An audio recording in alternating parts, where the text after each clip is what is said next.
Tapi Ustadz Heeh. mengakui kalau itu sebenarnya bukan sebuah fakta sebenarnya, tapi itu adalah sebuah Analisis. analisis Tentu. dari orang Heeh. tersebut. Yang Tentu. Ustadz pakai dengan narasi apa waktu itu? Narasiku sederhana aja, aku cuma nulis bahwa oh jadi buzzer tuh di briefing ya, aku bilang Oh, gitu. hanya seperti itu, bukan merujuk kepada apa tulisan-tulisan orang itu sebagai ini nih buktinya, bukan begitu. Enggak ada bukti. Aku nggak bilang bukti. Lagian aku cuma bilang bahwasanya esensinya bahwa ini memang ada di publik. Dan ternyata kalau kita lihat matching sih. Yang menarik adalah sebenarnya aku selalu speak up soal pemerintah.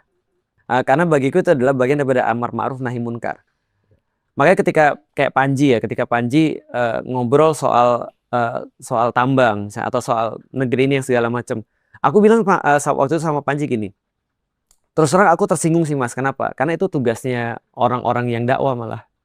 Bukan tugas kamu. Sampai seorang komika harus ngomong tentang apa yang salah dengan pemerintah kan. Terus ulama-ulamanya kemana? Makanya wajar ketika Profesor Mahfud itu dalam beberapa podcastnya kan dia bilang gitu kan ya. Sekarang negeri ini nggak ada yang amar ma'ruf nahi munkar. Ormas-ormasnya sudah nggak ada. Dia sebut NU, Muhammadiyah, MUI, kemana? Gitu maksudnya. Jangan-jangan dia bilang sebutkan apa coba nahi munkarnya mereka. Yang lebih bagus lagi mereka bilang apa?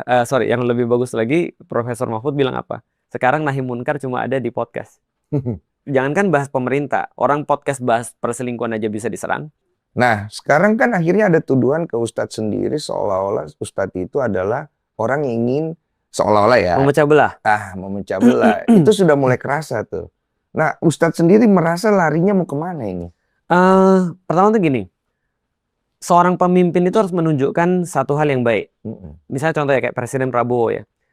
Yang aku sayangkan salah satu adalah Presiden Prabowo selalu mengatakan ketika dia misalnya dinasehati atau diberikan masukan.